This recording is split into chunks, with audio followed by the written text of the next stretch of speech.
ఈరోజు కేంద్ర కార్మిక సంఘాలు ఇచ్చినటువంటి బిల్స్కి తెలంగాణ వ్యవసాయ కార్మిక సంఘం, అఖిల భారత వ్యవసాయ కార్మిక సంఘం సంపూర్ణమైనటువంటి మద్దతుని తెలియజేస్తుంది.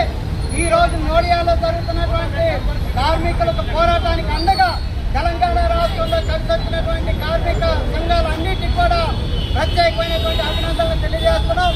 ఈ రోజు నోయిడాలో ప్రభుత్వం ప్రయోగించినటువంటి నిర్బంధం ఇది దేశవ్యాప్తంగా జరగకుండా ఉండాలంటే దీన్ని ఆదిలోనే అణచివేయాల్సినటువంటి అవసరం ఉంది. ఈ రోజు నరేంద్ర మోడీ ప్రభుత్వం డబుల్ ఇంజిన్ సర్కార్ పేరు మీద పెద్ద ఎత్తున నిర్బంధాన్ని ప్రయోగిస్తుంది.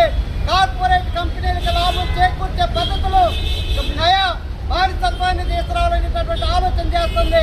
అందులో భాగంగానే 8 గంటల నుంచి 12 గంటలు, 15 గంటలు, 19 గంటల వరకు పని చేపించేటటువంటి పద్ధతులు తీసుకొస్తుంది. కనీస వేతనాలు లేకుండా 11,000, 8,000, 9,000తో ఏ విధంగా కార్మిక వర్గం పనిచేసిందనేది ఆలోచన చేయాల్సినటువంటి అవసరం ఉంది. దీనికి వ్యతిరేకంగా పోరాటాన్ని చేస్తున్న టైంలోనే లేబర్ కోడ్ని నోటిఫై చేసి దేశంలో అమలు చేస్తామని చెప్పడం దుర్మార్గంగా అణచివేయడానికి తీసుకొచ్చినటువంటి పద్ధతి తప్ప మరొకటి కాదు.